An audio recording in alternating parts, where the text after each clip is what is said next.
आम्ही निवडणुकीची रणनीतीचं काम सुरू झालेलं आहे आणि जागा वाटपाची पण चाललेली आहे। त्याच्यामुळे आम्ही तुम्हाला सांगितलं आणि आज आता आमचे जे मित्र पक्ष आहेत, कम्युनिस्ट आहे, समाजवादी आहे, या सगळ्या पक्षांच्या प्रमुखाशी सुद्धा चर्चा सुरू झालेली आहे।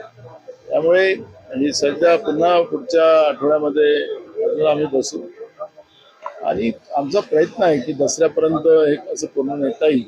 त्यामुळे त्यासाठी ह्या प्रक्रिया सुरू आहे। क्रीडाच नाही, 288 लढायचे ते आता आम्ही त्यांच्याशी चर्चा चालू झालेली आहे।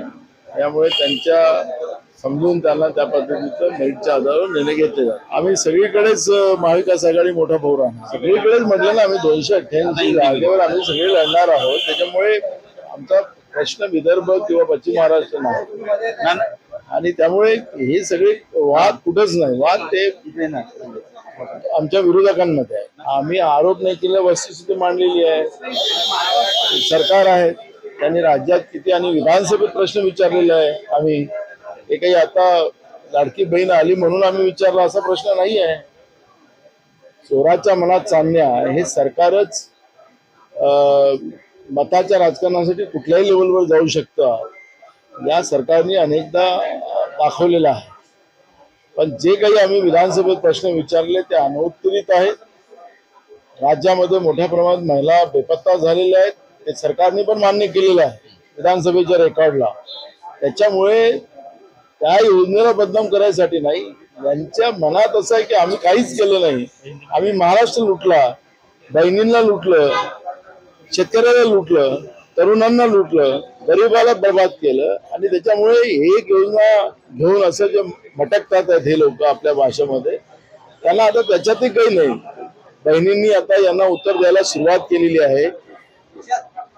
आम्हाला थोडे दिले आणि महागाई वाढून आमच्याकडून लुटायला सुरुवात तुम्ही केली, असं उत्तर आता बहिणी द्यायला सुरुवात झालेली आहे।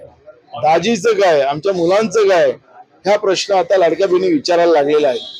त्यामुळे यांचं फेल्युअर विरोधकांवर टाकायचं हा प्रयत्न, अयशस्वी प्रयत्न सत्तेमध्ये लोक करतात। मला हे कळत नाही, तुम्ही तेलावर, खायच्या तेलावर 135 रुपये भाव वाढवले, तुम्ही सगळ्या गोष्टीची महागाई वाढवली, तर बहिणीच्या खिशातून किती पैसे काढले त्याचं उत्तर अर्थमंत्र्यांनी द्यावं। म्हणजे तुम्ही 1 रुपया देता आणि 10 रुपये बहिणीकडून काढतात आहे, त्या बहिणीला कळतं ना। तुम्ही बहिणींना जे काही लॉलीपॉप देण्याचा प्रयत्न करताय त्याच्यात हेच उलट फसतात आहे। आणि गडकरींनी यांच्याबद्दल सांगितलंच आहे, ते भाजपचे नेते आहेत, या सरकारचा एक भाग आहे। त्यामुळे गडकरी स्वतः बोलले त्यांच्या योजनांच्या बद्दल। त्याच्यामुळे यांची हालत काय यांच्याच पक्षातली लोक सांगतात आहेत। त्याच्यामुळे यांनी किती आपली पाठ आपल्या हाताने ठोकली तरी आता काही तथ्य नाही, यांच्या हातून सगळं निघालं। महाराष्ट्राच्या जनतेने यांना घरी पाठवण्याचा निर्णय केलेला आहे।